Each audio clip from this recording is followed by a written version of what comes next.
Hey there, welcome back to What's Your Take? Today we're talking about the NBA playoffs.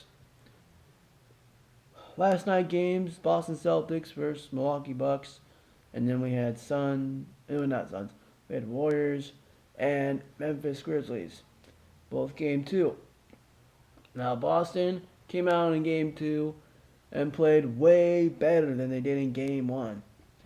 They did what they were known for as a team, which was to play good defense, which they did not do in game one against the Bucks. Boston won 109 to 86 against Milwaukee. Giannis, they held Giannis 1 for 4 from the 3-point line, shot 11 for 27 for the game, grabbed 8 defensive rebounds, 1 offensive rebound.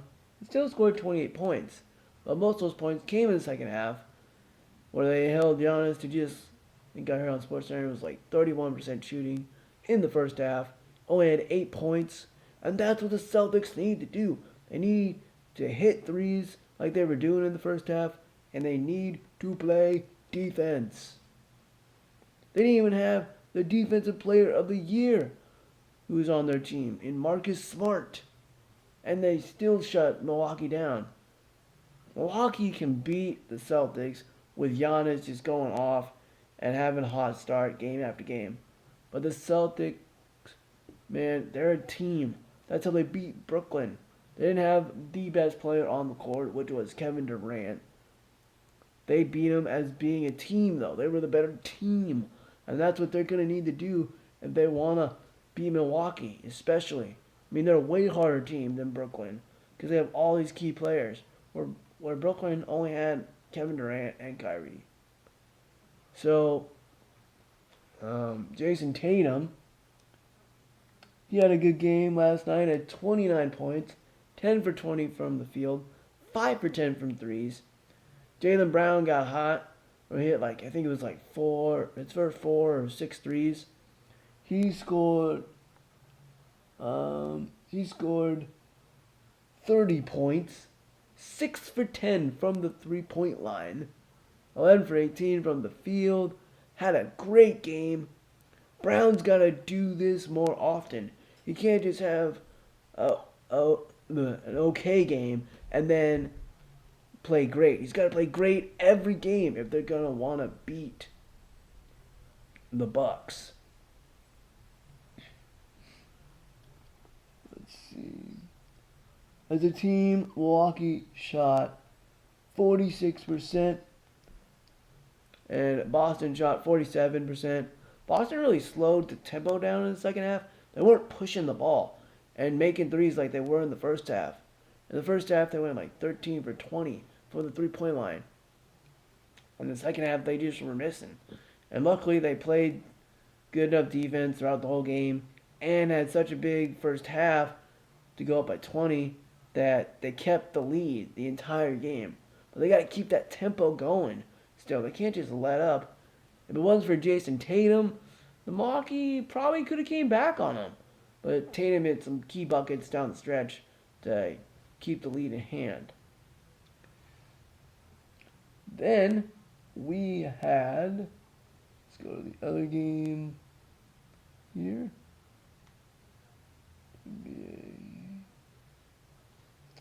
Then we had the Memphis Grizzlies play the Golden State Warriors. And Ja Morant went off. He had 47. He's the third person in the NBA before the age of 22 to have multiple 45-plus point games. And you know who's in that category with him? LeBron James and the great Kobe Bryant. I mean, this guy is a superstar. And he's 20, 21, something like that. Let's look at his stats. His stats for the game.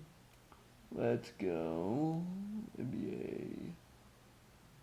Here. He had 47 points. Here we go. Grizzlies. Let's go. Scores. Oh, my won't let me go. Memphis Grizzlies, when they won 106 to 101. Close game the entire way. John Morant had 47, like I said, 8 assists, and 8 rebounds.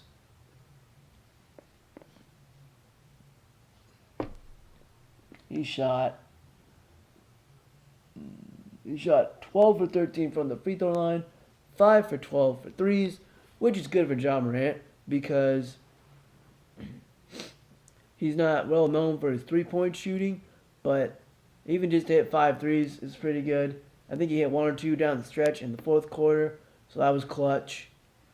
He went 15 for 31 from the field, played 41 minutes. I mean, this guy, he's leading Memphis and showing them that they're here to stay. They're not going to get swept by the Warriors, who are a way more experienced, way more experienced playoff team. And we got Steph Curry had 27 points off 11 for 25 shooting from the field. Only hit 3 threes the entire game though. One was nice, he banked it in, so that was cool. But he really struggled. I mean, he picked it up in the fourth when it really mattered, but still, the Memphis defense was really able to make Curry struggle and really have to work for it. Draymond Green, he took that shot in the eye, and you got to give him credit. He came out and played with one eye. If you go back and look at footage or some pictures, I think his left eye maybe is swollen. He had played 32 minutes and was able to get 10 rebounds, 9 defensive, 1 offensive rebound out of the 10, and had 7 assists. People don't really realize how big Draymond Green is to this team. Yeah, he doesn't get you 20 and 30, maybe like he used to, but he is a grinder, and he's just a fighter, man. And he does stuff for this team that, unless you really watch the game or really understand basketball, is a huge part of why they win. Of playing defense, getting rebounds, setting screens for Steph and Clay, and just getting them open. Klay Thompson went 5 for 19 from the field, 2 for 12 from the three. So really uncharacteristic of the Warriors to not hit threes. I mean, that's their bread and butter, right? That's what they do. They hit threes. But he only had 12 points, which was, I think, another reason why the game was close. I mean, for Klay Thompson to only have 12 points, that's not like Klay Thompson. Andrew Wiggins had 16 points, 6 for 16 from the field, 1 for 7 for threes. And then Gary Payton only played 3 minutes. Oh, yeah, because he got hurt. Took a shot. I think it was Brooks or somebody on Memphis. Hit him real hard in the head, and he fell and hurt his elbow. And Steve Kerr said that was dirty, which probably was. But it's playoffs, man. It's rough. Guys are trying to play for a chip. You got to take the hit if you want to win. So hopefully he comes back, as he's been a really good piece for the Warriors.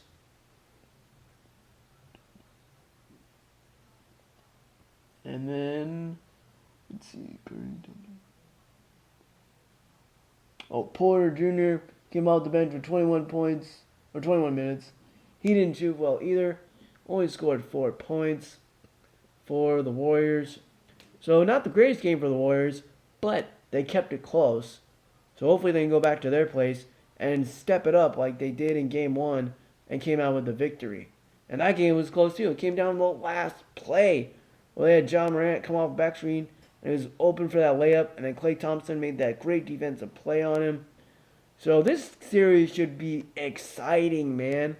The Memphis Grizzlies, I thought, had the best series in the first round, where they faced the Timberwolves, and that series was pretty good. Went to 6, thought it would go to 7 as a Timberwolves fan. I was just hoping we'd get it to 7 games, but I guess not. But buckle in for this series, man. Ja Morant, Steph Curry, Klay Thompson. It's going to be great.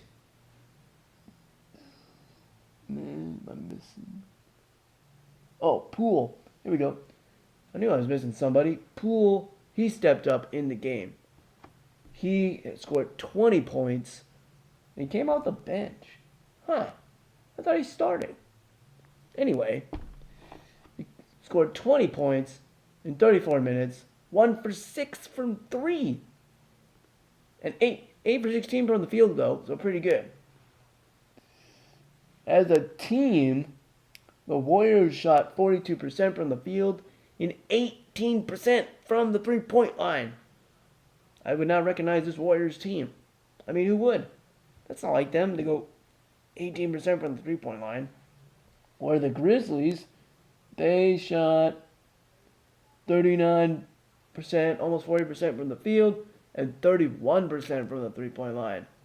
So, hopefully, I know the Warriors will pick it up in the next game and be able to pull it out, on at least hit threes in game 3. I mean, they got to. That's what they do. They're the Warriors.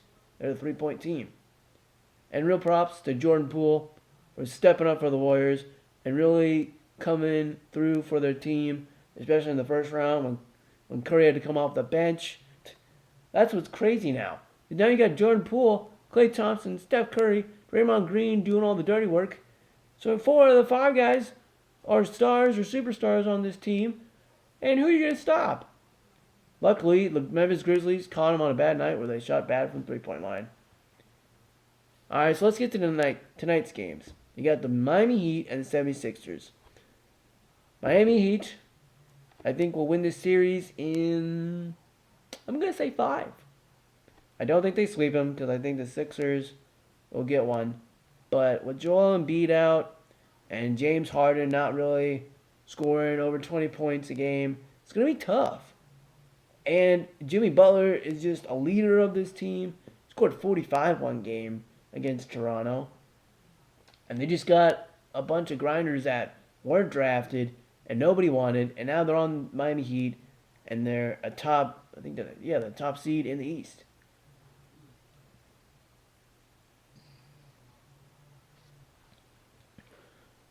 Last game for the Miami Heat, Jimmy Butler scored 21 points, and James Harden had 21. But James Harden usually scores like 30, and he's not doing it, man. Either he's injured still from his hamstring like a year and a half ago, or he's just old. That's what a lot of people say on SportsCenter when I watch it. It's like he's old and he can't do it. But I think we could see a 40-point game out of him in the playoffs, which I think they would win that game. I don't think they'll win this next game. I think they'll win the first game that Embiid is back, which is supposed to be game 3, I think. So we'll see, though. Hopefully he comes back.